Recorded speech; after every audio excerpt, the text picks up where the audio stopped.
Bismillahirrahmanirrahim. Assalamualaikum warahmatullahi wabarakatuh. Alhamdulillahilladzi ja'alna minan nasihin wa abhamna min ulumil ulami rasihin. Wassalatu wassalamu ala man sahha dinahu ajjanal kifarata wassalihin. Amma ba'du. Masyarakat muslimin yang dirahmati Allah Subhanahu wa taala. Kita sering mendengar kata-kata atau kita yang berkata-kata mengenai tentang bahwa manusia hanya punya rencana, tetapi Allah yang menentukan. Kata-kata ini adalah sesuai dengan firman Allah Subhanahu wa taala dalam surat At-Takwir ayat 29. Allah berfirman, A'udzubillahi minasyaitonir rajim. Bismillahirrahmanirrahim. Wa ma tasya'una illa ayyasha Allahu rabbul alamin.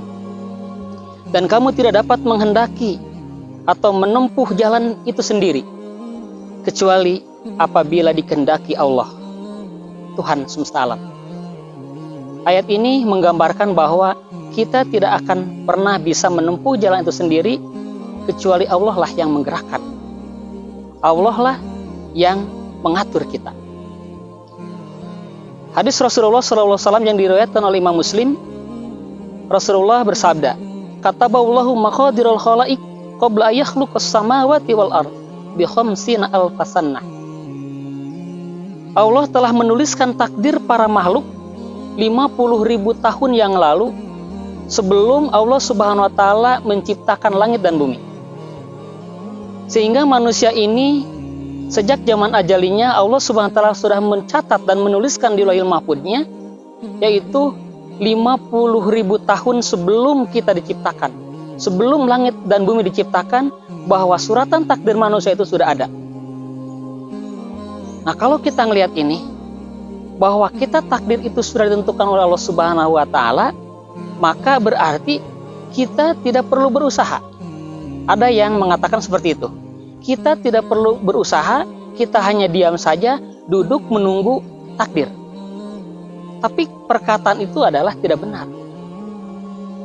Walaupun takdir kita memang sudah ada dituliskan di zaman ajalinya, pada kenyataannya manusia sekarang ini banyak orang-orang yang melawan takdir. Intinya melawan takdir itu bahwa mereka tidak percaya atau mungkin tidak mempercayai takdir.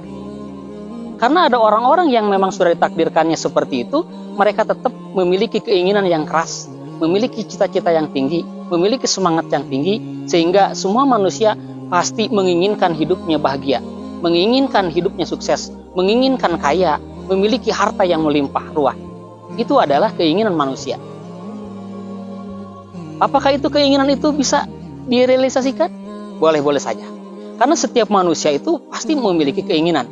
Dan keinginan manusia ini adalah sebuah nafsu manusia.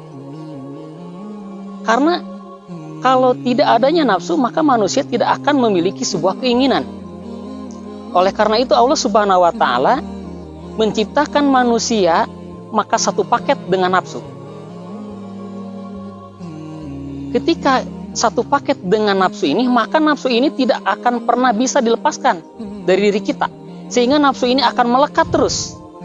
Dan sudah menjadi fitrah manusia bahwa manusia atau setiap manusia itu memiliki nafsu.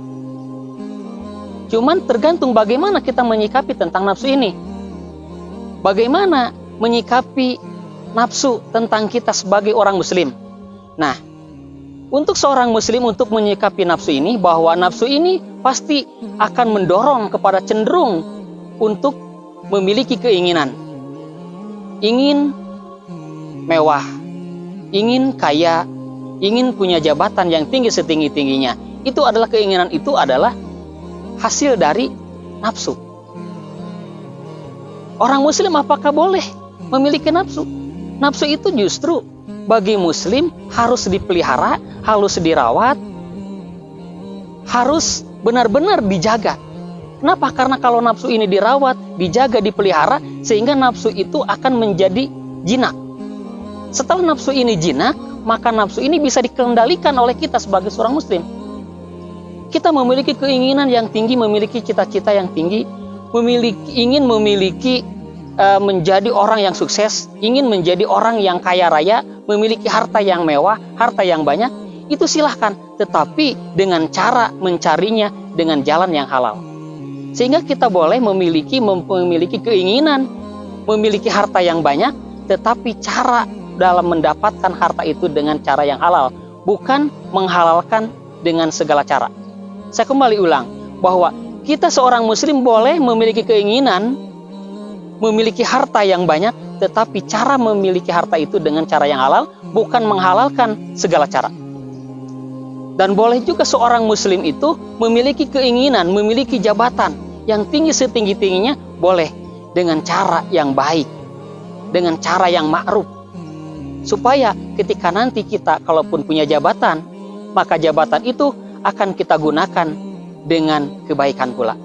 Itulah pentingnya kita untuk memiliki nafsu. Maka kalau kita tidak punya nafsu, kita tidak akan bisa hidup. Kita buat apa hidup ini? Hidup ini juga akan sepi. Ketika kita tidak punya nafsu, maka tidak akan pernah ada orang yang menjadi kaya. Ketika tidak ada nafsu, maka tidak akan pernah di dunia ini menjadi ada orang-orang yang sukses. Ketika tidak ada nafsu, orang ini tidak akan mau berbuat apa-apa, cenderung mereka akan diam. Nah, oleh karena itu, maka seorang muslim, nafsu itulah sangatlah perlu. Janganlah kita buang, janganlah kita hindari, janganlah kita hapuskan atau jangan kita bunuh nafsu ini, tetapi nafsu ini harus kita pelihara, harus jaga supaya nafsu ini menjadi nafsu yang jinak, asalnya nafsu yang negatif menjadi nafsu yang positif. Dan dengan nafsu positif, maka kita akan semangat membangun ini dengan kebaikan. Maka oleh karena itu, marilah kita berlomba-lomba dengan kebaikan, fastabiqul khairat. Dan itulah diperintahkan oleh Allah Subhanahu wa taala, karena dengan berlomba-lomba dan kebaikan itu tentunya adalah kita membutuhkan nafsu. Sehingga hidup ini adalah butuh nafsu. Namun tergantung bagaimana kita menyikapi nafsunya, yaitu bagi orang muslim menyikapi nafsu ini, kendalikanlah nafsu ini, pelihara nafsu ini, sehingga nafsu ini menjadi nafsu yang jinak, sehingga kita bisa dikendalikan, sehingga nafsu yang tadinya negatif menjadi nafsu yang positif. Mungkin itu yang bisa saya sampaikan, mudah-mudahan bisa bermanfaat. Sekian, terima kasih. Billahi taufiq. Assalamualaikum warahmatullahi wabarakatuh.